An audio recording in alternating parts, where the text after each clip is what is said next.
Hey everybody, today we are debating, can evolution explain morality? And we're starting right now.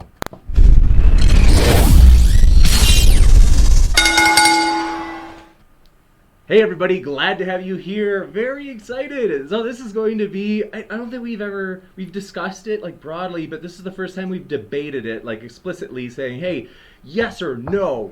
So we are pumped to have you here. Thanks for coming to Modern Day Debate. And if this is your first time here, feel free to hit that subscribe button. We are welcoming and encouraging people from all different worldviews to join us here as we just try to basically have deep, meaningful discussions on the meaningful questions of life. So whether you're a Christian, atheist, or one of the strange creatures in between, glad you're here. Now, for today's debate, I'm going to just introduce our debaters in just a second, but one quick house cleaning thing is we're very excited about a unique event coming up. So I've already mentioned this before, but I can't help talk about it because we're so pumped. This Saturday. You could say it's a clash of organization leaders, namely the CEO of Atheist Republic, Jim Majors, which, by the way, 2 million followers on Facebook. So this is, from what I've heard, this is the biggest atheist organization on planet Earth. Not exaggerating. He will debate Jonathan McClatchy, who's the founder of the Apologetics Academy, which goes every single Saturday. So that's going to be epic. I can tell you, I know these guys personally. They just never stop reading. They never stop studying. They just can't get enough of it. So that's going to be a blast. We hope that we will see you there. Next up, we want to talk about tonight's debate. So we have two guests who both have YouTube channels that are linked in the description. See down there? Down there you can find both their Twitter handle and their YouTube channel link. And we encourage you, even if you don't agree with them, check them out. Because you might just say, well, at least I can get it straight from the horse's mouth. You're not getting like a abbreviated kind of wimpy summary. You're getting their case in its strongest form. So let's introduce him. Adam Friended, this is his first time here. Adam, so glad you're here. If you want to just take like 30 seconds to share about what you've been up to at your channel, or namely projects that you've been reading about, anything like that, we are thrilled to have you here and excited to hear what you've been up to recently. Well, I'll keep it short. I run a channel called Think Club, and I have a personal channel called Adam Friended where I do live streams and stuff. So, You bet. Well, thank you very much. Short and sweet. And Thomason, glad to see you. Thanks for being here. What have you been up to at your channel? Thank you. My channel's been quiet for the past couple of weeks because I really have been very, very busy at work. So my day job is keeping me busy, but I'm always happy to have more friends come over to the channel. And we're going to be doing some stuff in the next few weeks that should be pretty exciting. So we're going to be working with Lydia McGrew, for example, in a few weeks, and some other people. And so please That's come on over. That's awesome. That's exciting stuff. So the McGrews are, I think, going to be considered legends. I think they're already becoming legends as they've become popular already just in the last like 10 years in apologetics. So that's excellent stuff. Here we go. You guys ready for this? We are going to start the civil discourse. So this is, in other words, just open conversation, which I think most people have expressed they tend to enjoy most. And given that Adam Friended is taking the affirmative, we will let Adam Friended just start with a kind of a broad case for why he would answer yes, that evolution can explain morality. Adam, the floor is yours. Thanks again for being here. well, I am going to start with my argument as simply as possible. Morality, I conceptualize as a set of rules that binds people into a cooperative community. So if you look at morality under this definition as a set of rules that just people opt into and agree on, that bind them into a moral community, then you can conceptualize these various communities as a type of superorganism that is in competition with other communities for membership and resources. So if you look at morality in that way, then different forms of morality are competing against one another in an evolutionary race. So that's how I think morality is best conceptualized in an evolutionary framework. I think most of our statements about morality can fit into this framework. There is another point that I want to mention here, that a lot of the evolutionary science that has studied this has kind of figured out that morality is about selflessness. It really is. In order to get these communities to cohere, selflessness is a huge part of that. So the formula that most people in the evolutionary sciences will talk about, they'll say selfish individuals outcompete altruistic individuals within groups. So it pays to be selfish within groups if you can get that over on your other in-group members. But altruistic groups will outcompete selfish groups. So if you have two groups and one is comprised of altruists or selfless people, those people will cooperate more efficiently and tend to drive other groups that are more selfish out of existence through persuading their members to join them, or in other times actually just disbanding them through war or whatnot. So that's the evolutionary origin of morality. I'll let you have the floor now. Great. So I'll go ahead and I'll say a pretty simple thing. I'm looking at both Adam and I agree on a couple of points. We both agree that there is an objective morality that guides us. And the question is exactly what is, where does this objective morality derive from? And I would propose that the objective morality derives from God. And that's a proposal that many others have endorsed. People like Immanuel Kant, with his deontological argument many years ago, came up with the idea that God grounds our ethics. And others have said, well, maybe not. Maybe there's another way. So there's two ways that people look. If they go with the objective argument, they look at two different ways of grounding that. One way they ground it is through deontology, which Adam agrees with. He pointed out to the fact that there are a set of rules, and that's basically what deontology said. It says we have these moral duties, to follow sort of the rules that have been set in this human structure. And so that's the opinion that you're guided by your moral intuitions. Sometimes it's even unconscious in a way when you feel like you have this innate desire to forgive people. You sort of just know you should do it. And the second option that people like Sam Harris and going back to Rawls and others like that, they have endorsed the idea of consequentialism, which is what they also call teleological ethics. And consequentialism basically says that people's actions are reasoned. And so you look at, for example, under that same category is utilitarianism, and the idea that you're going to do what you feel is going to be best for the greatest number of people. So you do the greatest good for the greatest number of people, and you do it in a very reasoned way. So reconciling these two, there have been a lot of papers out there in places like the Journal of Business Ethics where they've looked at these two arguments, and they've said, on the one side, you've got consequentialists who sometimes happen to be atheists who are trying to say that it's not grounded in God, it's grounded in human reasoning. And on the other side, you've got the deontologists who say that it's grounded in moral intuitions and also ungrounded by God. So it's humans have these moral intuitions. And speaking to the idea of evolution, we can say, well, where did these human moral intuitions come from? And I would make the argument that it's not this or that. We're not looking at a quid pro quo, a this for that. We're not looking at anything like that. We're looking at a combination of a number of factors. We're looking at the fact that we're predisposed by evolution to have certain personality characteristics, including things like empathy. So about half of what's explained in our overall moral compass is explained through our predispositions through evolution, the evolutionary, the ways that we've evolved and how much we take from our parents' inheritability. So that's something that's there. And then other explanations include environmental factors. Nature, is one of them. Obviously, nurture is another one. So these are factors that guide our reasoning process and even some of our intuitions, but they don't fully explain where these duties came from.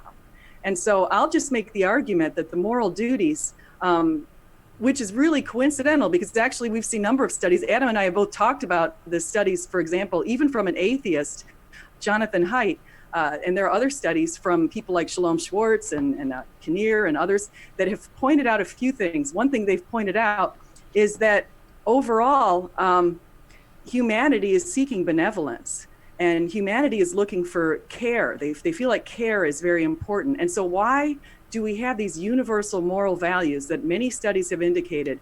Where is this coming from? That it always ends up being the same value of doing good and being selfless. And I think it's hard to make an evolutionary argument for the right or the wrong when we can't speak to animals knowing right and wrong. In fact, Cy Gart gave me a quote that said, just let them know that evolution does not explain why we have right or wrong. Animals don't act in right or wrong patterns. So that's basically the crux of my argument. And I'll turn it over to Adam to continue.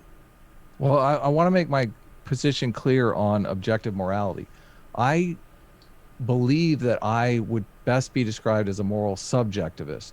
I believe that there are different competing moral systems, that these moral systems come into existence and they're really tested by people adopting them and living by them.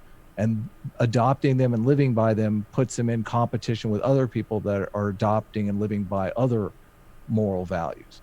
So if you conceptualize those groups of people as teams, then we can quantify how successful the morality is if both teams are inducting people voluntarily. People are joining these teams voluntarily. We could just look at the number of adherents to the moral system, because obviously they're gaining some kind of benefit from it if they're voluntarily opting into it. So if you use the number of adherents as a objective measurement, then yes, you could say like this morality seems to make people voluntarily adopt it more readily, and therefore it's doing something that makes it a more successful morality. But ultimately, these moralities are tested in a Darwinian framework. So I don't know that I would say that we necessarily agree on the objectivity of it.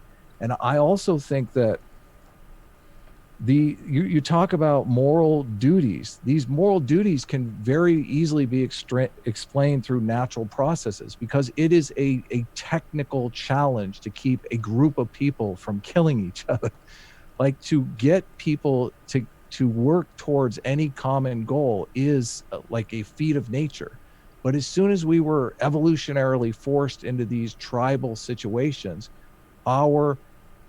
there's always going to be a tension between the needs of the group and the needs of the individual. But as soon as the needs of the group, like our survival is dependent on the needs of the group, then we are effectively in the same boat as the group. So it's a lot. It facilitates this kind of selflessness that you don't get in other species that aren't as super social as we are. So I think I think natural processes can explain pretty much any moral question. A lot of people will bring up like rape and murder being an evolutionary advantage, but a moral disadvantage. Rape and murder are very much a disadvantage in a group that is trained to destroy, incarcerate, do whatever they can to rapists and murderers. So as long as the group adopts this moral norm and all of the group members adhere to that moral norm and enforce it where people violate that moral norm, then that moral norm it automatically becomes not evolutionarily advantageous. So let me ask you this to build on that, because the moral norm that you talked about, I'm curious, what do we do when there are cases where, like, for example, you probably saw the case where there was the Christian missionary who went over to the Sentinelese Islands, the North Sentinelese Island, where there were people who'd lived there for something like 60,000 years. And the people had been isolated. And so the Indian government had basically outlawed anyone from going there because there was a fear that the Sentinelese people would kill anyone who stepped shore on their island. And so that's exactly what happened. A man decided that for whatever reason, he was going to pay people to illegally trek over to those islands. And once he got there, they warned him. They actually shot an arrow into his Bible, his waterproof Bible. And he kept documenting this in a little, like he was writing down, taking notes of his experience.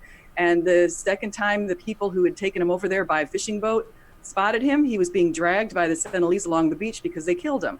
And this wasn't the first time they killed people who accidentally or sometimes intentionally showed up. He showed up intentionally, I should say. This isn't the first time, because one time just recently, I think it was 2006, some other people accidentally They were fishing in that area. They didn't realize that this was a place that was off limits. And so they went onto the island, and I think they were something, I forgot the name, mud crabbing or something like that, and they were killed.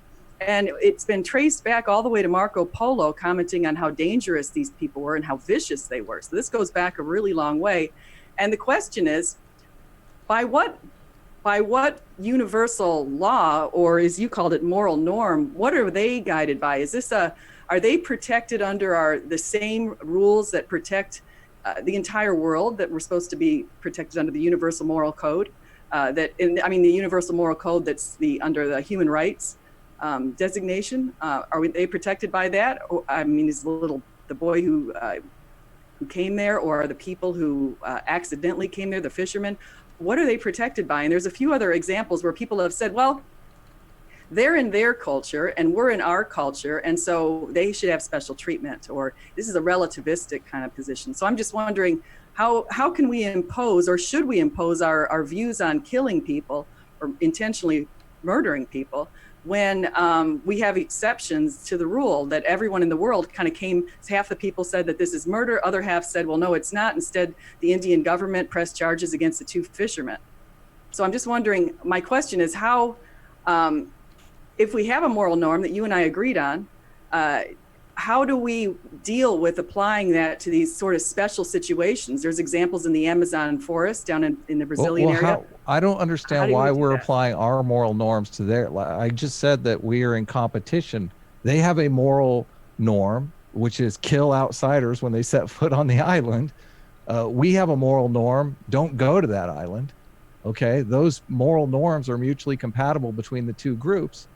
Somebody decided that they were going to violate the moral norm of don't go to that island, and they didn't give them the benefit of the doubt. They enforced their moral norm of kill anyone who sets foot on the island. I mean, these can be explained in evolutionary terms. I don't understand. We have worked it out with these island people, evidently. So the person that went to the island is the rule breaker, is he not? Yeah, he did break the rule, but they also broke a higher moral rule, which is the rule that you're not supposed to kill your brother or sister. But it's our moral rule. It's not their moral rule. They have a different functioning morality that is pit against ours. I would say that our morality is a better morality simply because we dominate the world and they've been banished to this tiny little island. So, I mean, if you want to look at it objectively under the terms of how many people adhere to our morality versus how many people adhere to their morality is very small by comparison. So that's a good point. And you're taking I'll concede that point, and I want to extend that same idea if we look at the game of numbers in a way, because I think you're saying because we have the biggest population, that most of the world agrees to these moral norms. What happens when we have a population in places like Soviet Russia, Soviet Union years ago, when it was under Stalin, or when China was under Mao, or when Pol Pot was in power, or even when Nazi Germany was in power? What do we do in those kind of situations? Do we just sort of look at them and say, well, most of the world says this is the way it is, so we're just going to ignore these situations going on where over 100 million people were slaughtered? What do we do about that? I'm not exactly sure what you're asking. I mean, if there are people, we should protect them. But they're a member of our community, our moral community. But how do we decide? Isn't a part of our rule set that we should protect our members? Isn't that an elementary part of our rule set in Western democracies? We protect our allies. Well, I mean, where do we draw the line? How do we decide that there are friends, or there are moral? I'll go back to the idea that I'll concede to the point that, but I'm going to bring up two other examples. There's an example of a population that's over in the South Pacific that basically wants to, and I've got the name on a paper, I've got to get it, but I forgot the name of the group, but they're white people who went over to this island and they've populated it. Now they've got the idea that they break their women in when they're at the age of 10 years old by basically having sex with them to break them in. And that's part of their moral norm. And there's another group that's in the Brazilian area that basically kills their infants when the infants are young. If the infants are born with any sort of a disease or a defect, they just kill them right away. And instead of trying to figure out what the defect is, or if the baby can survive in some way. So if we take if we take the idea that there are friends, because this one population is within Brazil and another population is in islands very close to places like New Zealand, what do we do about that? So they weren't isolated like the Senegalese were for 60,000 years. I'm talking about now people who are in modern times doing this sort of thing, even though they're not completely 100% modern. Do we have to say that we're going to only apply our rules to the people who have achieved a certain level of development? Are you insinuating that we should subjugate these people? It sounds like that's what you're insinuating. I'm just wondering how we haven't subjugated them. So we should subjugate them to our will, is what you're saying. I'm wondering how you deal with that and I'm not saying how we should do it yet. It's still kind of feeling out the situation, but what do we do when there are situations like that? Like, what do we do when we've got that whack job over there in Waco, Texas, who decides he's going to take up his own area, or we have people in Utah who are doing some things that were pretty bad. What do we do when we've got these kind of populations? Where do we draw the line where it says, okay, well, no, you can't get away with that, but you can get away with that? People start communes, people start secular communes, people start religious communes. The religion of Mormonism was started, I believe, 100 years ago. These are new moral systems that people are testing out, evaluating in the world. And those moral systems will either live or die based on their successfulness in binding people into cooperative groups. Now, if you have a cooperative group where people hate it because they're being subjugated or they're being told to do things that they don't enjoy doing, they don't like doing, those groups have a pretty strong chance of dissolving on their own. But if we go in and start subjugating people to our will, how do we not become the bad guys? Well, I'm just wondering, where do we draw the line? Like, how did we know that we're allowed to go subjugate the Nazis? How did we know that we needed to go to war against them? They were a sovereign nation in their own right to be able to do what they want with their people. Where do we draw the line? Your guess is as good as mine. I mean, this is how morality works.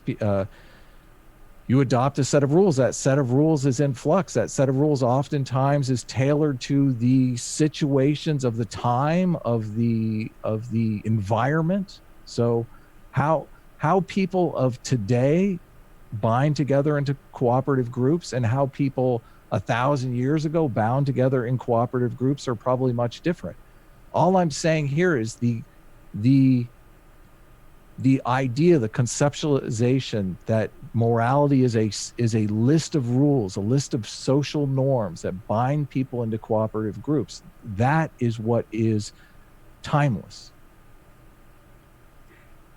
You're right. And I would say, let me first ask you this. So you and I have a little bit of a disagreement on whether or not morality is objective or subjective. So we have a little bit of a disagreement there. But let me ask you this. I think you and I have agreement on a couple of things. And I think I'm going to go back to this Kinnear study. So the Kinnear study, which was Kinnear, Kearns, and Doutharibes in 2000, collected data from 7 of the world's major religions, and then plus atheism and the United Nations.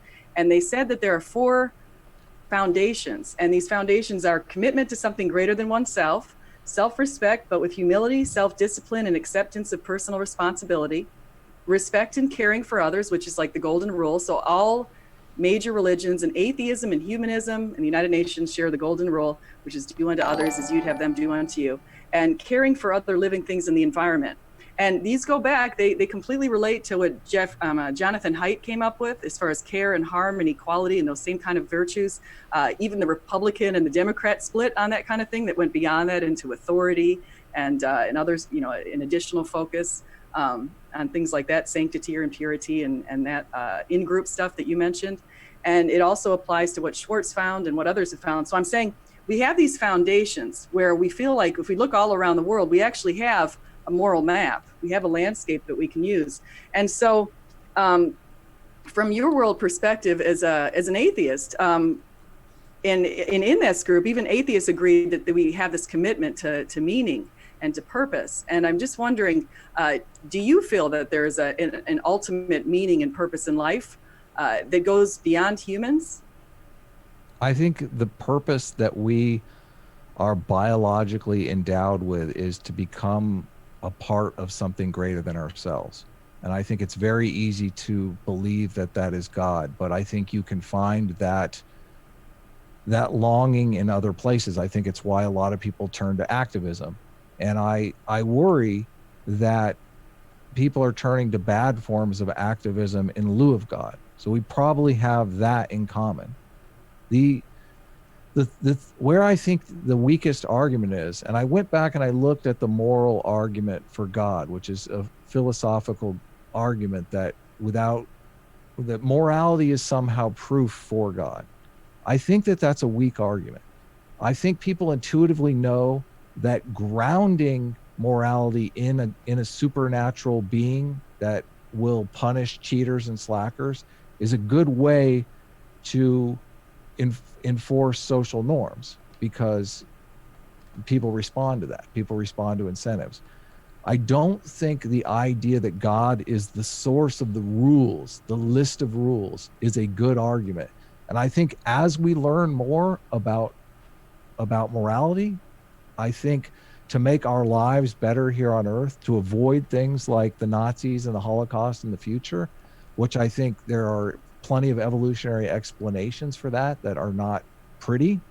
I think to avoid that, we have to understand morality from an evolutionary perspective so that we can devise institutions and systems to avoid the more vicious aspects of our human nature. I think religion is something that turns people from apes into noble human beings. It gives them something to strive for through meaning, and also it's carrots and sticks all the way. So I think there are very logical reasons why people adhere to certain religious systems.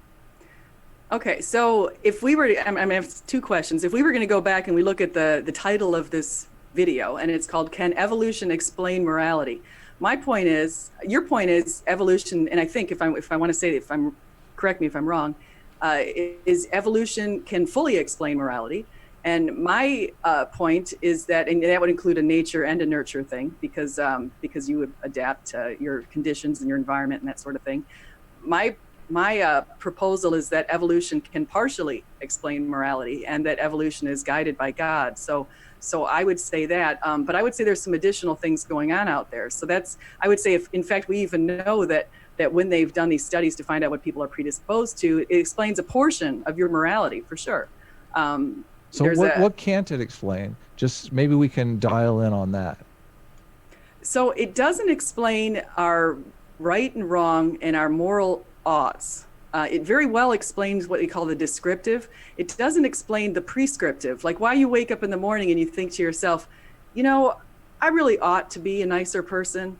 I really ought to forgive that person who shot my brother. I mean, that's a horrible example, but where did that crazy idea come from? Because I don't think that forgiveness and that sort of thing is explained well by evolution.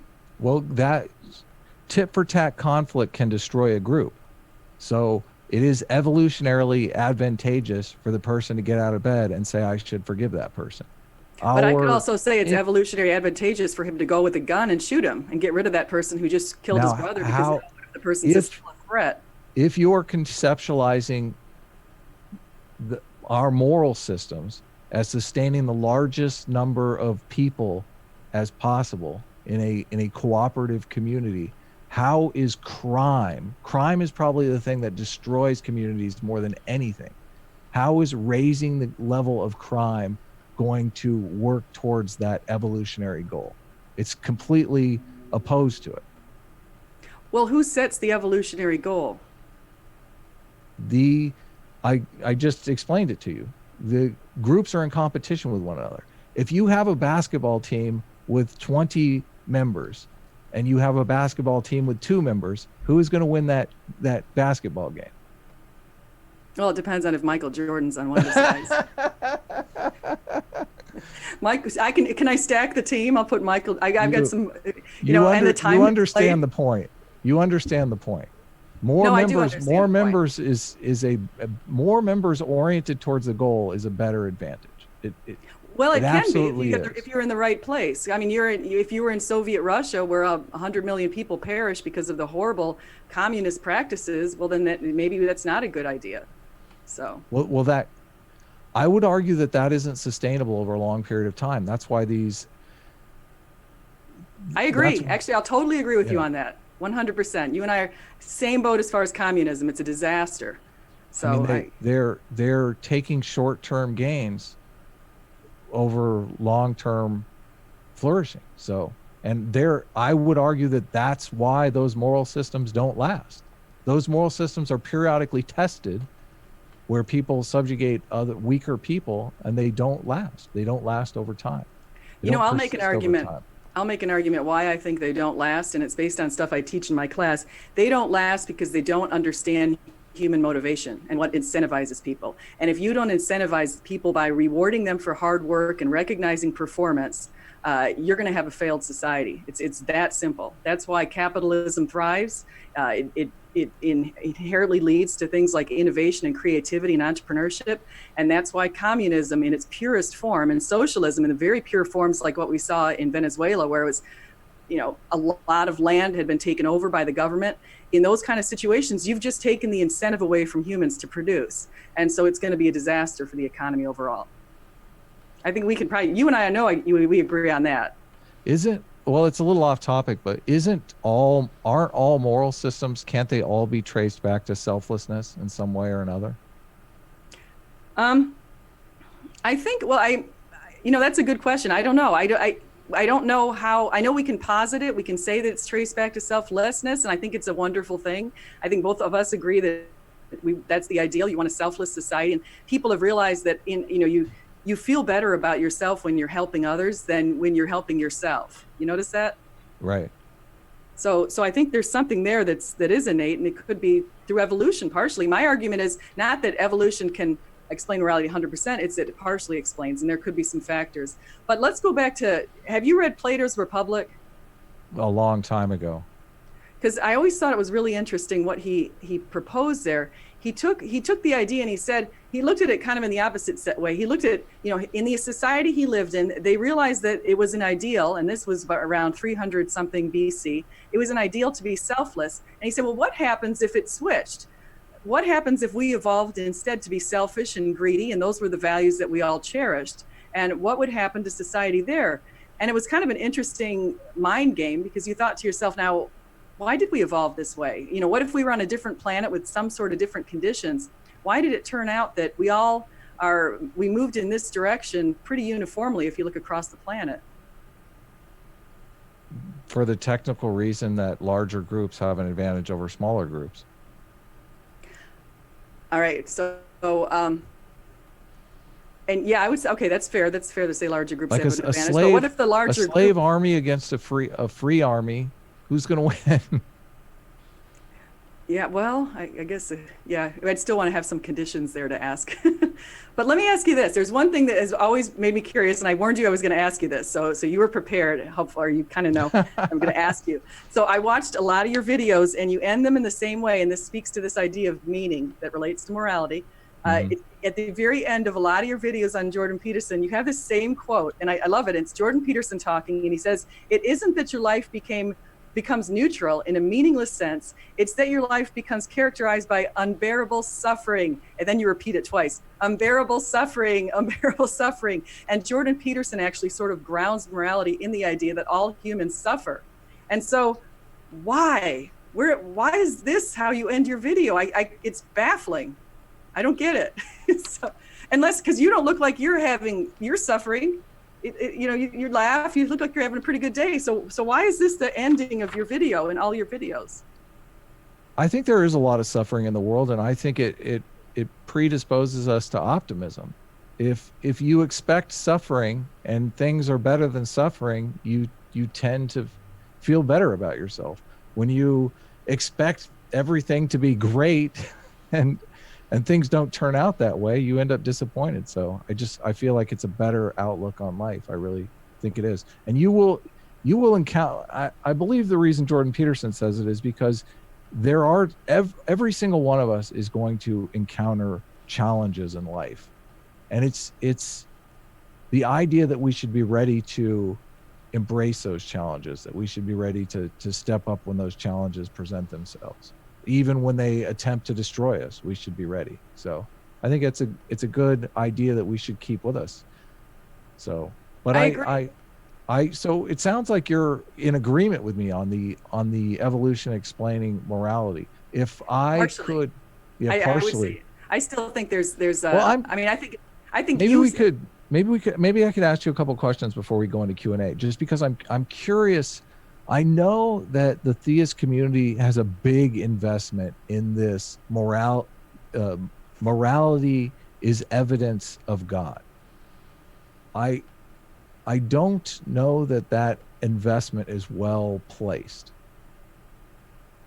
Well, that's there are other arguments that people make towards God. In fact, I just answered someone's Twitter poll where they said, "What is the strongest argument for God?" And I would argue that Jesus Christ is. And if you go back and look at the example with Jordan Peterson and suffering and what you just mentioned, obviously when we look at his life and how he bore his cross, everything he did, whether or not you believe in him or you think he's a myth, or you're sort of like Jordan Peterson who think he's some sort of a sometimes he actually acts like Jesus is some sort of a metaphor.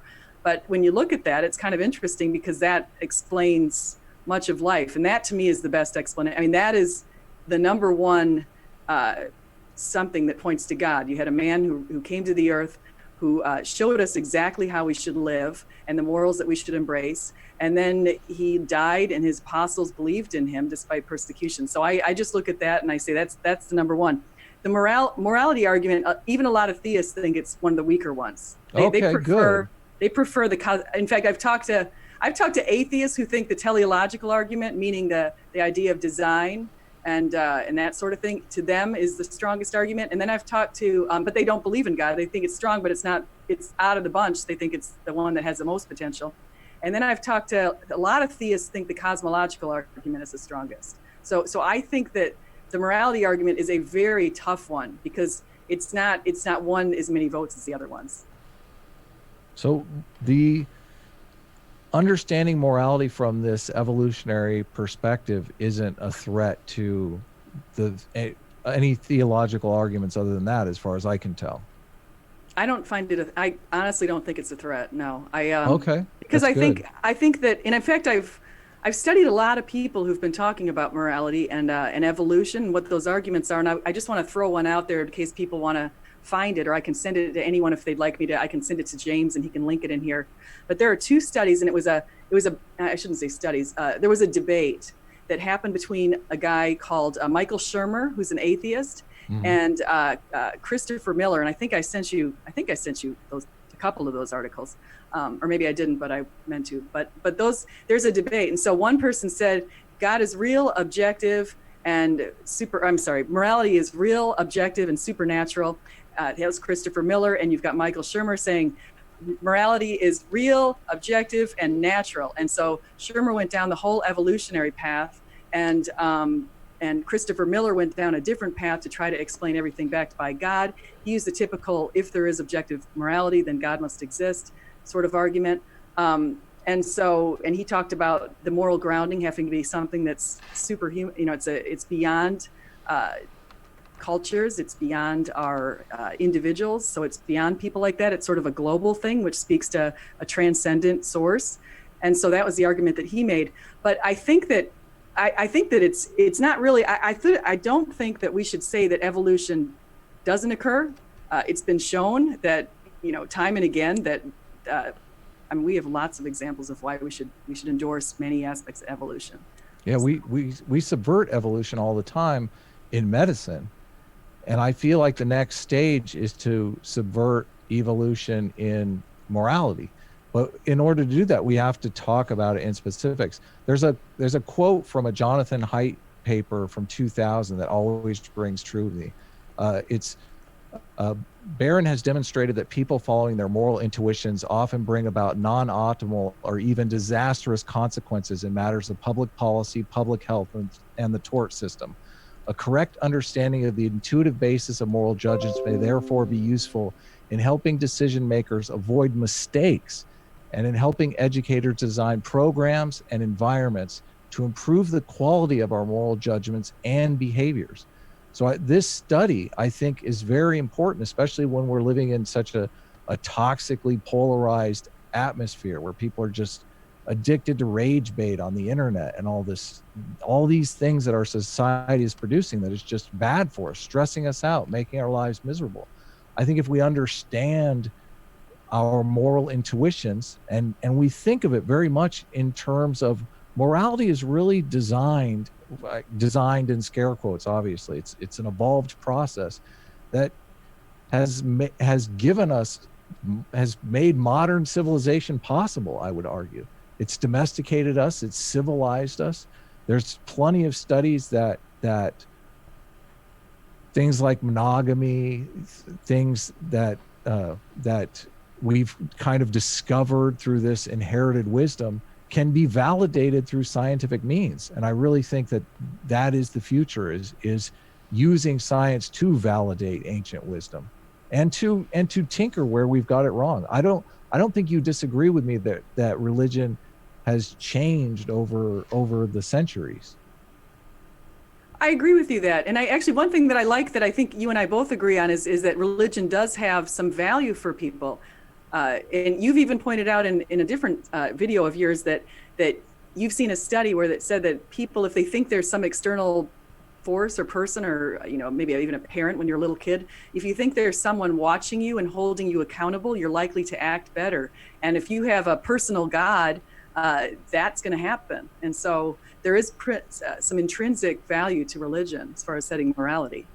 As more and more people drift away from religion, it's better to embed systems of accountability into our institutions and our technologies. So I think God was the first system of accountability, and I think that's why it evolved. I think we have, a lot of atheists say that we have this hyperactive agency detection device that's constantly malfunctioning. Well, it malfunctions enough and it becomes adaptive. If we're outsourcing our tribal security to some omniscient third party that can see everyone and judges everyone fairly and swiftly, then a lot of us are not going to misbehave. That's true. I agree with that. So that goes back to one of our points that we were talking about before, is where do we draw the line? And that's where both of us had trouble, because we say, well, okay, let's ignore the Sentinelese because they've been existing on their own for 60,000 years, but let's definitely hold the Nazis accountable and the Soviet Union accountable for what it did in 1920, right, in that era. And so it's hard. And so I like the idea of having people be held externally accountable, but it's just, we have to figure out exactly how we're going to apply that globally and if we should apply it globally. Yeah, the idea that these moral systems are voluntary, I think, is a huge part of it. And I think that that's a recent adaptation, because people were subjugated to different religious views in past situations. And it's just a testament to the power of religion, where those means of subjugating people are diminishing, yet people are still voluntarily joining. I think one of the huge differences between Islam and Christianity is more voluntary. They don't have as many harsh punishments for apostates. And I think that actually hurts Islam as far as gaining adherents. Yes, and actually I'll piggyback on what you said with that, because I totally agree. Christianity is a very interesting religion because it was founded on the idea of separation of church and state. Give to Caesar what is Caesar's. You've read I'm sure read or heard what Jordan Peterson said about that with respect to the value of the individual, the idea that slaves and masters are equals in God's eyes, and some ideas like that was completely different. And even the first few hundred years until legalized by Constantine in 313, Christians in many cases were persecuted over the years, sporadically, but they were persecuted. And so that completely differs from the way that the Muslims started. You had Muhammad, who himself was a conqueror, who actually murdered people who disagreed with him, including a bunch of Jews and Christians. So that's how they started out. And then they went on a land grabbing sort of thing where for centuries they were basically, like you said, subjugating other populations, grabbing land, taking over, and they were very successful for a while. So, and they're still successful. I mean, look at the numbers today. We have, I think the numbers that I last saw were somewhere around 1.6 billion people they have, and we have 2.2 billion people as Christians. So they're catching up, and they have bigger families. So it's very possible that we'll see them pass us at some point. The local context is so important. So while the historical stuff is very interesting, I'm just speaking of the environment today. So and so what's your prediction on Europe? Because I know that a lot of Muslims have been traveling to Europe and relocating up there, and it was open doors for them in some cases. Germany let a lot of them in. Sweden let a lot of them in. What do you think about that? I don't know that I know enough to speak intelligently about it, just because I don't know the situation in Europe. Yeah, so it's just something I think to keep our eyes on, because some are saying as Europe becomes increasingly atheist, and some are saying, well, it's also becoming increasingly Muslim. So what's going to happen? Because the Muslims don't have a very positive view towards atheists, which you probably know. So one of the things that I think the quote is helpful is, I think our immigration policy should take these moral communities into consideration. I think a lot of Middle Eastern countries are run like honor cultures, and America hasn't been an honor culture for 200 years. So I don't think it's good to bring a bunch of people who have a moral ethic that's completely antithetical to our dignity culture in America and just drop them in America and think that's going to go well. It's kind of like putting saltwater fish in with freshwater fish, or it's such a different environment. They have different social norms that are completely different to ours. I don't think it's healthy. But I think they don't look at that. When people consider immigration, they think, well, they'll just adapt our social norms. That's not necessarily true. When someone's 25, 30, they've already been socialized. Yeah, I should preface this with, I have a lot of Muslim students in my classes. I probably have 10 right now in a couple of classes. And they're really good people, and their governments actually, in many cases, Kuwait government and the Saudi government, have been paying for these students to come to the United States and get educated. And the reason is because the kings of those countries, the rulers, are very interested in the way the West is run. They want their students to appreciate the idea of treating women more equally. And I think it's a positive movement, and I'm very happy to see these students. They're very nice kids. But I'll also say that Saudi Arabia, just last year in June, for the very first time, gave women the right to drive a car. So before that, women had to go to work. It was a huge hassle for a woman because she had to have a man drive her to work. Just to bring it back to the topic at hand, locking half of your human resources into specific jobs based on their gender is a huge waste of human resources. And if you think of these moral communities as groups competing against other groups, the group that allows people to do what they're best at, regardless of gender, is obviously going to have an advantage, a competitive advantage over a group that doesn't do that.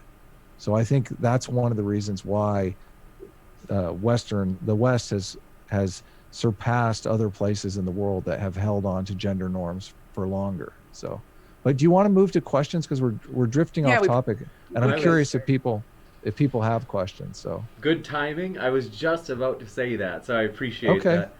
Perfect timing. So with that, forgot to mention, I always forget, super chats. If you have a super chat, we will read those first. Otherwise, for all of these submissions in the live chat, if you put an @moderndaydebate at the start, that lets me know it's a question for one of the debaters. So you can put @moderndaydebate, question for Adam, blah, blah, blah. Where'd you get that sweet blazer? Whatever you want. Then we've also got, if you do a super chat, it allows you to also make a comment. So if you want to make a comment toward one of the debaters, like, hey, actually, this is the case, and it was from this date, whatever you want. And as mentioned, we will put super chats first as we read them off. So with that, very excited. So, Genius Tracks, thanks so much for your super chat. Glad to have you here again. And he says, SJ, God is a quote unquote jealous God. Therefore, jealousy is moral. Jealousy seems to breed toxicity in relationships. So does narcissism. So how would I answer that? It says that in the Bible. So it says in the Old Testament that our Lord is a jealous Lord. And a lot of times there are examples in the Bible where people try to put human qualities on God just to be able to share the story and make people understand exactly what that means. Because when they called God a jealous God, it just led to an understanding of exactly why God felt this very, very strong love for the people, his people. So that was just their way to explain it in the text of the times. You bet. Next up, I just remembered. Sorry, Kent Hovind, CPA, reminded me. He's a regular, and we appreciate your super chat. If there are any super chats that are abusive toward one of the speakers, last night I got input from Shannon Q and others where we said, well, at my discretion, there are some super chats that I won't read. Hovind he got some pretty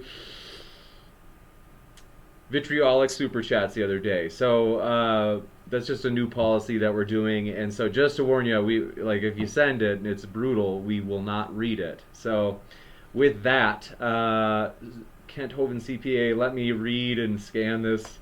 Almost afraid to read it. So he's okay. Let's see. Skyout, the Sentinelese tribe. Okay, no, wait, was the Sentinelese tribe the one that was where the missionaries got killed? Yes, the one missionary. Okay. I think he's trying to say that Jesus, they didn't need Jesus to save them. So I think we will skip that one, Kent Hovind CPA. We appreciate you being here, but I think I get what you're saying. So next one, with that, Neil Stone asks, SJ, how could God be moral when he endorses treating women as property or to stone a child to death when they disobey their parents, or that it's okay to kill homosexuals? Well, I think we have to remember that was, let me first recommend, there's a really good book by Paul Copan, which is called Is God a Moral Monster? And it's a good book that explains a lot of the context of the times and exactly what God was doing when some of those rules were given to the Hebrew people, but we're not under Mosaic law anymore. We actually are under a different law that was Jesus's law, which if we look at how Jesus treated women and which people were the first to make the most important discovery in the Bible of the empty tomb, all four gospel accounts indicate that was women. So women who were basically not given the rights to even, or not considered good testimonies, were the first to make a testimonial of Jesus's resurrection. So I would say that Christianity, and actually Adam agrees with this because he pointed out earlier, he noticed that the Western nations do have to happen to have very good rights for women. And I'd make an argument that Christianity is the friend of women. And we can see that some of the best apostles, one of the greatest ones was Mary Magdalene, who was the first to see Jesus. So I think Christianity is very good for women. It's been very good over the centuries. Can I make a comment on that? If SJ's okay with it, I'm okay with it. Usually defer to the debaters. Absolutely. This is one of the arguments that I think it's a weak argument, because there's this idea that religion doesn't change. The people are cherry picking out of the Bible, and atheists see this all the time. They recognize that people are cherry picking out of the Bible.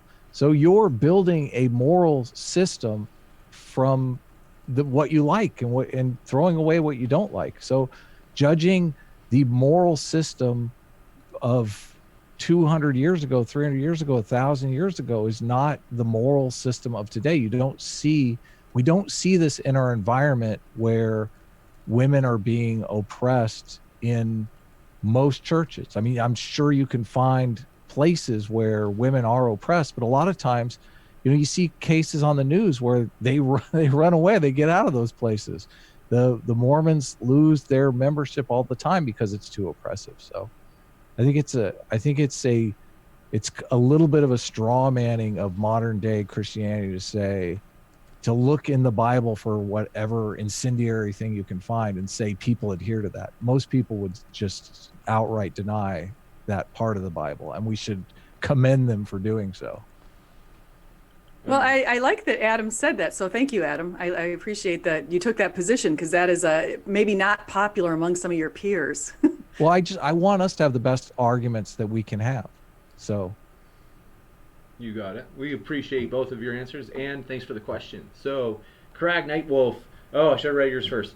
So, by the way, it reminds me. Saw a new subscriber, Dizzy. Thanks for subscribing. Glad to have you here. That was much earlier in the stream. And Crag Nightwolf, so dedicated. He emailed his question in before the stream started. So, thanks for your patience. I missed the last one, Crag. I'm sorry. So he asks. He says, evolution demonstrates we are all related to plant animals and insects. So if we're all related, does that not demonstrate that we should have a greater respect for life since we are all related to one another through common ancestry? Well, we actually do. We actually do. That's in fact one of the 4 foundations I mentioned before was caring for other living things in the environment. That's something that's a moral code that's accepted from the major religions and atheism. So. I do agree with the questioner. I think you said it was Crag, that I think it's a split on the theist side, though, because I don't think any atheists have a problem with that at all. I think you have theists like Kent Hovind who can't accept evolution, which I think kind of does the theist side a disservice. Because I honestly think evolution, there's like evolution is just, it's an awe-inspiring thing. It's something that we can learn from.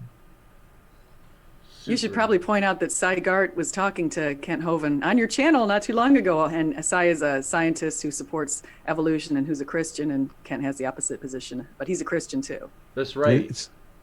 Go ahead, Adam. Didn't Michael Jones debate Kent Hovind as well, and Yes. Michael Jones took the evolution position? That was a great debate. I encourage everyone to watch that as well. I think it was on this channel. Yeah, It was. Yeah, it's a lot of fun. We're trying to get older creationists on here, or theistic evolutionists as well, because we've had a lot of Earth creationists, and we're happy to have everybody. But we're glad to have had Cy recently, and more coming up. In fact, Dr. Fillmore, so he has his PhD, he will be on tomorrow night debating. So, got a couple of super chats. Thanks so much, PA. It looks like a $5 super chat, nothing written. Thanks so much, we would appreciate it. If you meant to put a question in there, just let me know in the super chats, or just the live chat, and I'll read your question off, so you don't have to do another super chat. Just let me know because I know for me, first time I tried to do a super chat, I submitted it, but the text didn't go through, and it just showed up as a super chat, but nothing was written, and so my question didn't go through. But anyway, appreciate it, PA, and also Kent Hovind, CPA. Thanks for your super chat, just came in. He said, I apologize, and I dig your show, James. That means a lot. Thanks so much. We're glad you're here, and not to put anybody down. I like to be laissez-faire, so we're totally understandable. I know people are trying to have fun, and so glad you're here. And next up, we have a question from Guzman. Am I pronouncing that wrong? Sorry, tell me if I'm not. So he says, question for Adam. If he were to believe that there was a God, and that God will judge day by his faith, we'll have a judgment day, and I think he's saying where he'll judge people by their faith. If no faith, then works, would that change how he lives and change his lifestyle? Do you understand that? Well, I pretty much live a Christian lifestyle. I grew up Christian, and I was socialized in a church, so I just kind of do it reflexively. I suffer from religious guilt. I feel bad if I lie or cheat or steal or any of that stuff. So you got it. Hopefully that answers the question. So I'd like to think that I live a moral life, and if I ended up being wrong in the end, I would say, but look, I did everything right anyway. You got it. Well, thank you for your answer, and then thanks for that question, Guzman. And next up, we have a super chat from PA. Thanks so much, PA. Totally appreciate it. He says, how does attacking religion validate atheism? I'm not sure who that's for, but so would you guys, one of the debaters, want to guess who it's for? Otherwise, I'm wondering if he's maybe saying that to the audience in general. I would guess it's for Adam, Well, since I Adam's an atheist. I understand why atheists attack religion. They feel they've been jilted. They feel that they've been promised something that they're never going to get. When they become atheists, they feel cheated. So this is a intuition that many of us can relate to, feeling cheated on something. So that sours them on religion. A lot of people are also soured because they're homosexual, which I don't have a problem with homosexuals, but a lot of religious people do. So they feel targeted by religion. So hopefully that's changing. I mean, I live in California where it's not, that doesn't happen. Homosexuals are not a big deal in California, but I understand if you live in the Midwest and people are in religious structures that are caustic to those types of people, I understand where they would be against religion. So that's my take. You got it. Next up, Mark Caesar. Glad to see you, Mark. Good to see you again. If killing gays is common in Muslim countries, why do Western countries just turn a blind eye to it rather than trying to impose its morality, their morality? Can you repeat that? You bet. So he says, if killing gays is common in Muslim countries, why do Western countries just turn a blind eye to it rather than trying to impose their morality? Well, I think we are trying to impose our morality socially. I think we are condemning them in the best possible way that we can. The question is whether or not we're going to, put boots on the ground and make changes that way, which I don't know pragmatically if that would have a big impact. I mean, it might just make it worse. So it's a complicated problem. SJ, do you have any thoughts? Yeah, I think I don't know if we're aware of the killings in that way. I don't see television where I see pictures of people being murdered because they're gay, although I'm sure it happens. It's just that I don't think it's out in the public eye. So there isn't a public outrage over it. But I look at, for example, when we saw those Coptic Egyptian Christians who were on a beach and they were being beheaded by ISIS, that infuriated the public and everyone when we did see boots on the ground. So I think if it were put out in the open where it's on the news where we saw some innocent gay person being killed for that reason, I think that would infuriate our public and maybe would lead to boots on the ground. Gotcha. Go ahead, It's Adam. a dilemma. It's a tough dilemma. It really is. You got it.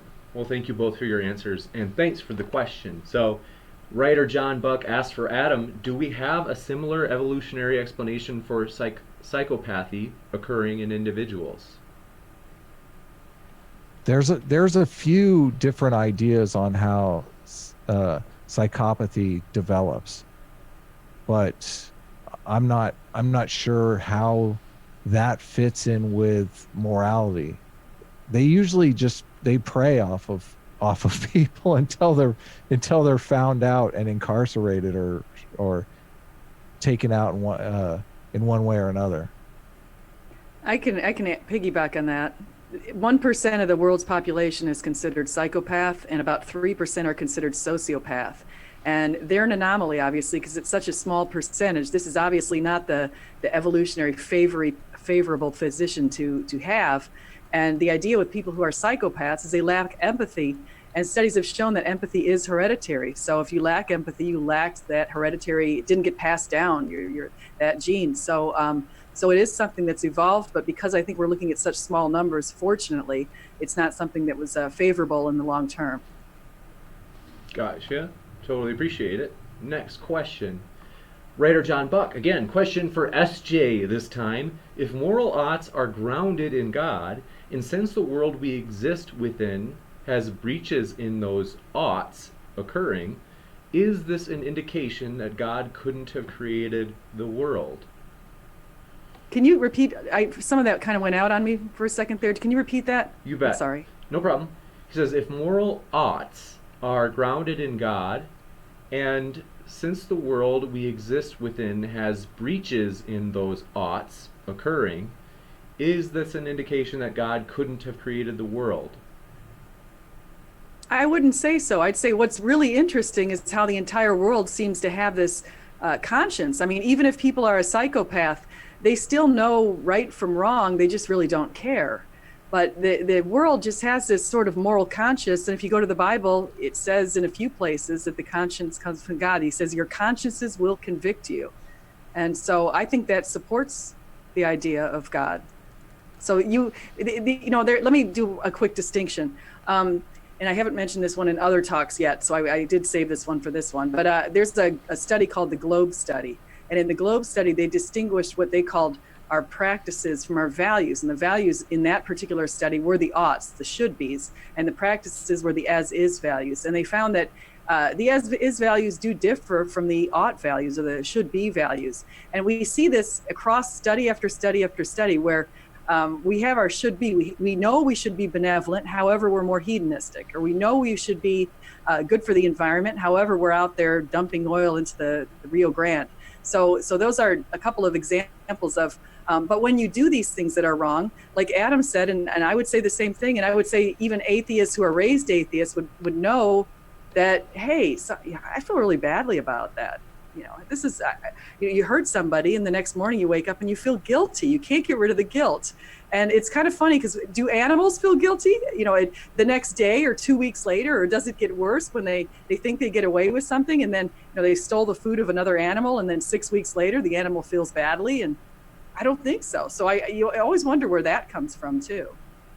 You bet.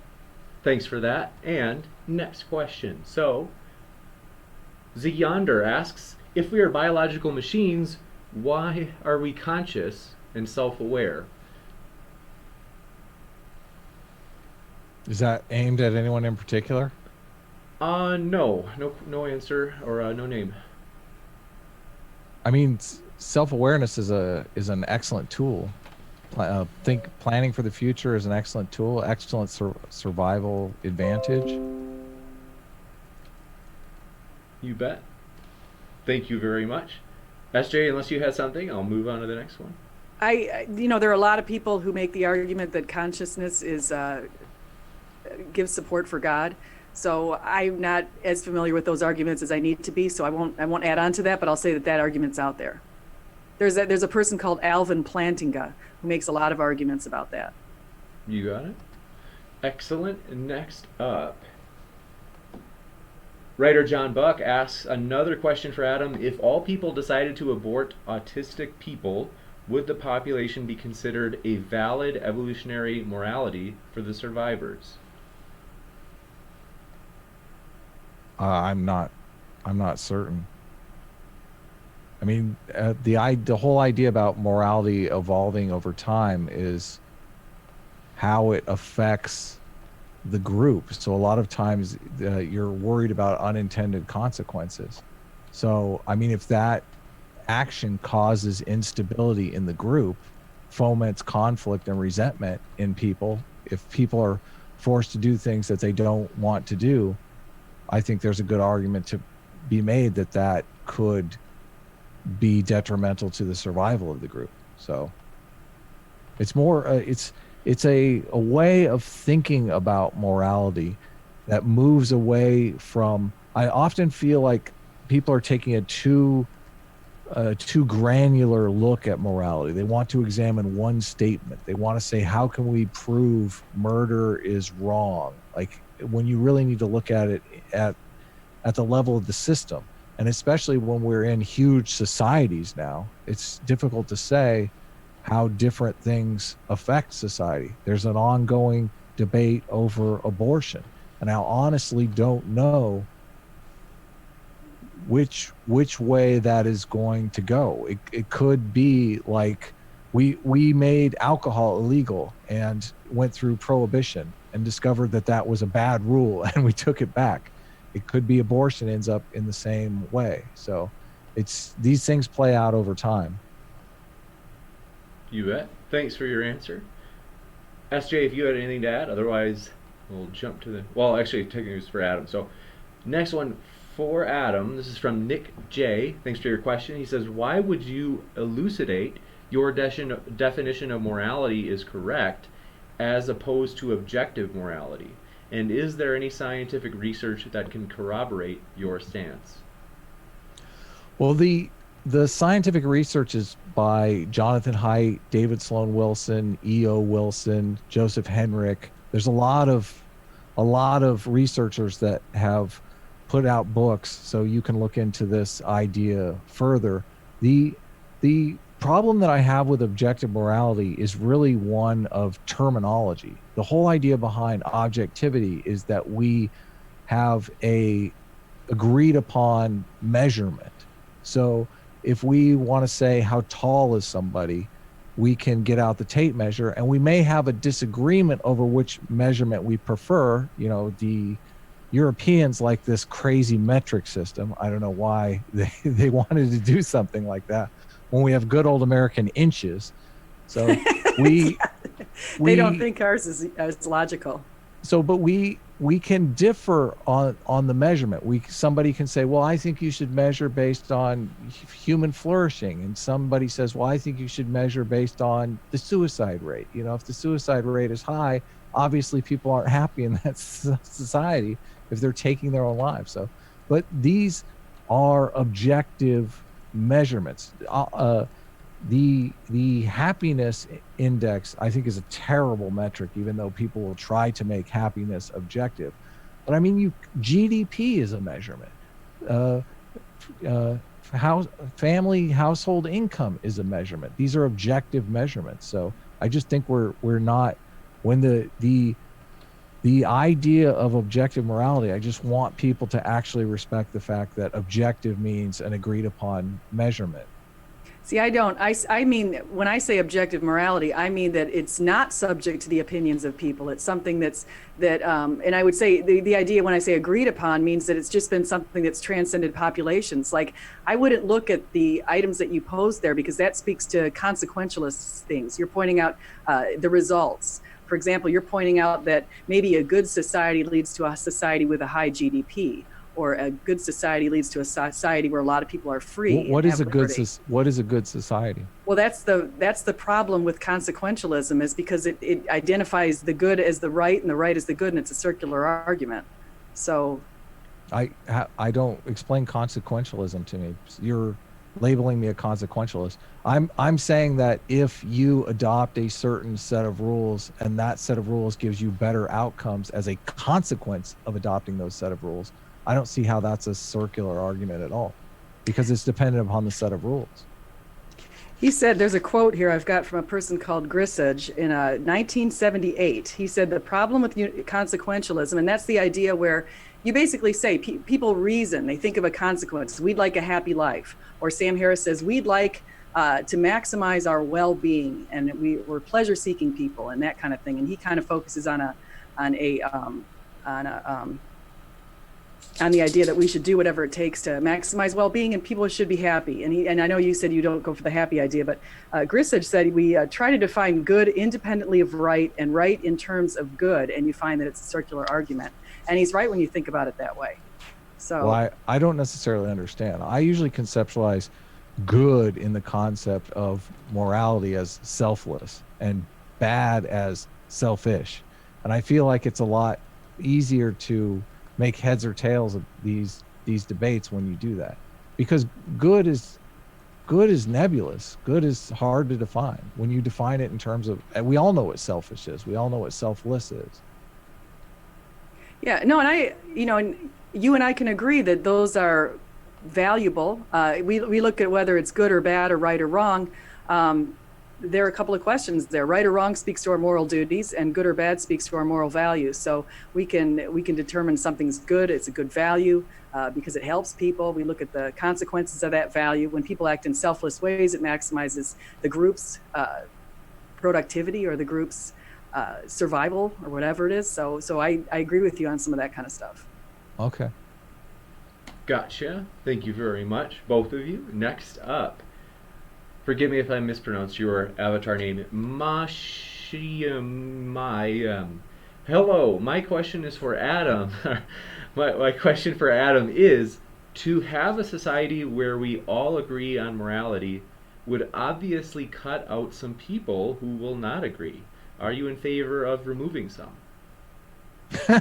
like like what, one-way tickets to Hawaii or something? I'm not like there's obviously going to be dissenters. And one of the beautiful things that I think America got right is that we developed this separation of church and state where people can kind of have, the states are conceived of as laboratories for democracy. I conceptualize different religious organizations as kind of laboratories for morality as well.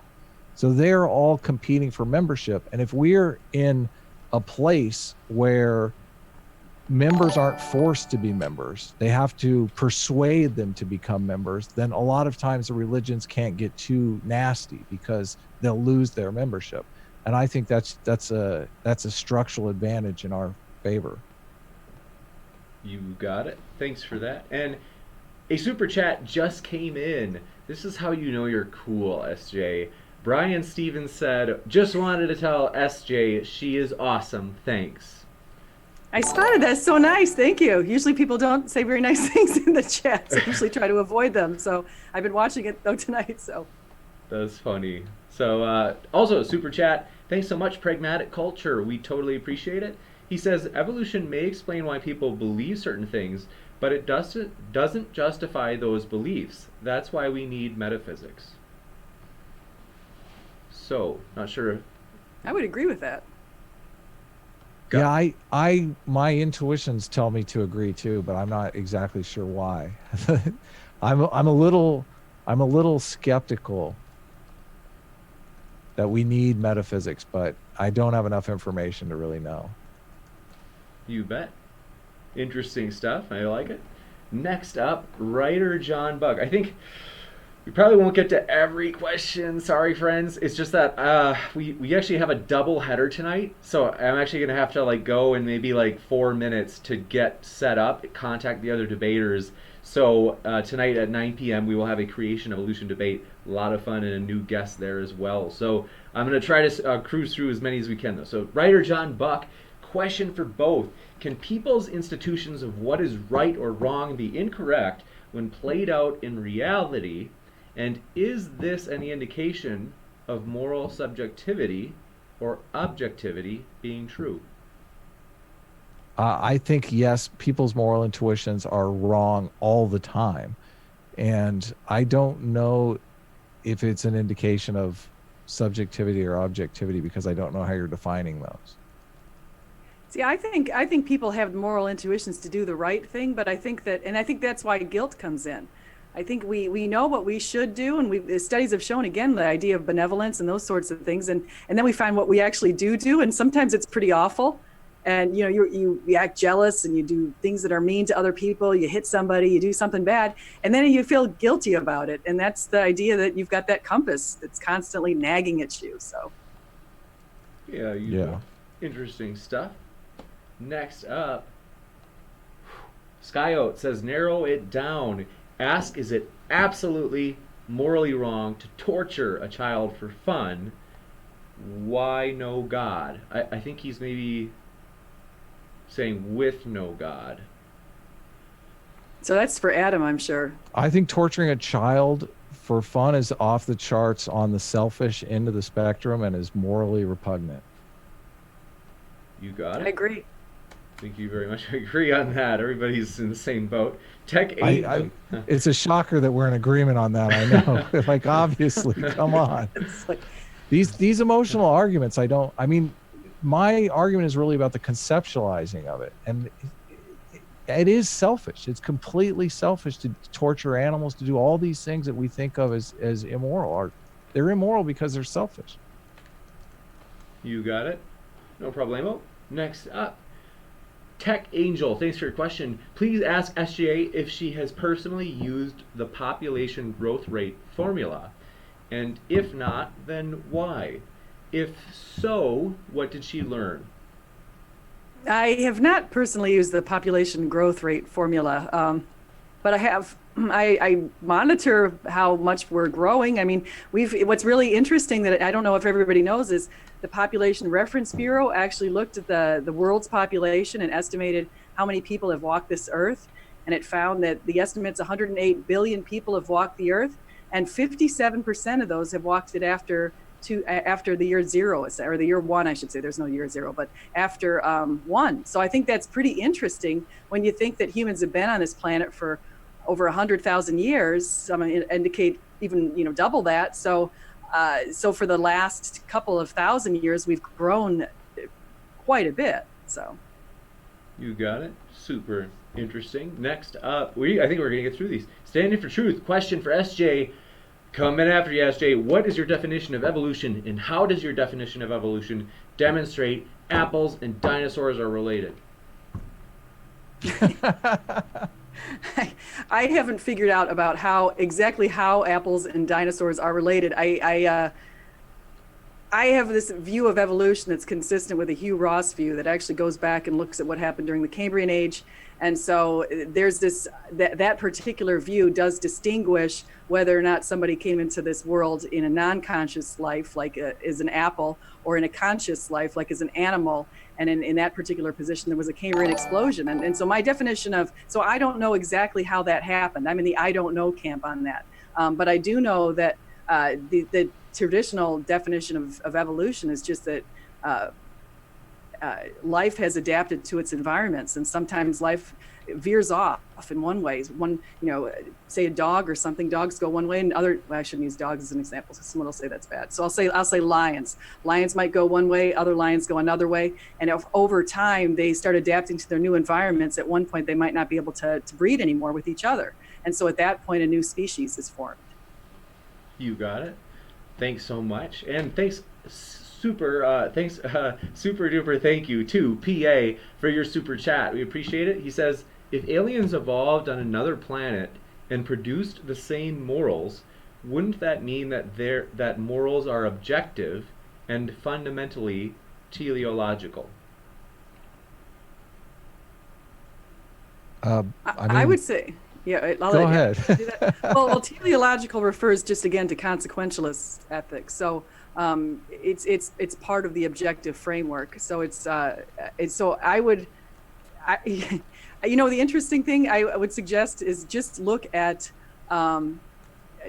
exactly what the chances are of any sort of life forming on other planets. You had to encounter 10 habitable zones. The Earth has actually overcome astronomical odds to be in the 10 habitable zones that they've identified. Like, for example, the moon needs to be the size it is. So the chances for life on another place are very slim. And of the planets they found that they think there's a possible chance, they find that it's only maybe in one habitable zone. So, but if there is another one, and we find another one, some Martians or something from some way off distant galaxy come to visit us at some point, and I don't know, that's not even possible with the space travel through light time, but if we found it, sure, yeah, that'd be objective. If our morals were the same as theirs, there would definitely be a good case for God. I don't know that it would rise to the level of a case for God, but if there is a lot of evidence, if there are aliens, they would have the same kind of technical challenges that we have here. So we can infer that they would likely have hands and feet to move around, to manipulate objects in the environment. And if they are beings, separated, that are grouped in a social situation, I don't see why their morality would evolve to be much different than ours. So I think they would likely have a similar morality to us, depending upon the environmental challenges that they face. But since environments can be very similar just in the habitable zone like you talk about, then probably their challenges are very similar to ours, and they probably would have similar morality. You bet. Thanks for that. And my arch nemesis, Shannon Q, she is asking, if God isn't needed for moral systems to be effective, why is religion integral? It's probably for Adam, I think. I think so. Well, I'm not convinced that it is integral. My question for the anti-theist is that there are certain ideas that we've talked about uh, that are good. They're pro-social for our environment. Those ideas are getting into the culture now through religion. And I'm skeptical that there are better ways to get them into the culture than religion. I use the example of Christmas a lot. Christmas was originally a religious holiday. Now it's very much a secular holiday, but it tunes up our intuitions towards selflessness, towards giving, which I think is good, fosters pro-socialness in society. So whether or not religion can become like Christmas has turned from a religious holiday into a secular holiday, whether or not our religious institutions can make that jump to secular institutions is an open question. But my problem with many of the anti-theists is that they're kind of not offering solutions to those dilemmas. Like how do you inspire the person that wants to get up and kill the person that cheated on them, like in SJ's example? How do you convince them that that's not a good thing to do rationally? When I'm telling you, if you've ever been mad at somebody, mad enough to kill, reason is often shut off. So that's an open question. SJ? I think that's a really good question. I think religious has a lot of utility for a lot of reasons. And even, I mean, a lot of people, I'd recommend to the crowd just to listen to Jordan Peterson, because he points out to a lot of really good reasons for religion. And even to go back to even Nietzsche, who thought, God is dead. And we killed him. Now what? And he portended, I should say, what was going to happen with the rise of communism. Super interesting. Totally appreciate it. This has been a really fun chat. We've got a lot of good feedback too. People saying, "Hey, I love this debate." Just so you debaters know, if you haven't seen it. Eric S. For SJ, he asks, "Why doesn't the Holy Spirit keep Christians in, like, as they read the Bible with evolution and other topics? Maybe it's because supernatural aid doesn't exist." I'm not sure I understand that. Keep people in as they read the Bible. Is it saying, not? Actually, let me ask if he's saying this. If you think the interpretation is this, is he saying that some people read the Bible and they decide that it must be anti-science while they're reading it, so they decide they're not going to stay with Christianity and they leave for that reason? Is that what he's saying? And why does the Holy Spirit prevent that from happening? I think so. Yeah, like maybe just what you said. Yeah, I think one of the things that with God, and I think that a lot of people might not really fully focus on, is the fact that there's this idea of either works or faith, and we have to put a lot of faith in God, and that for some people requires a leap. And at one point, you might read the Bible and say, I just don't understand this passage. I definitely don't understand. Like I go back to some of the passages in the Old Testament, and I say, I'm not sure why that happened. And I'm not sure exactly how Genesis came about and how it looks like certain species came about at different times in the trees. And that, some of that I just don't understand. And I don't know exactly how it coincides with science. But what I do is I put my faith in God on that kind of stuff, which is probably a leap for some people. And if he'll stick with you and he will show you evidence if you ask him. And he's shown me evidence outside of the Bible in quite a few times. So I feel very strongly about God. You got it. Thanks for that. Next, Slammed. Oh, and thanks for your question, Shannon Q. We appreciate it.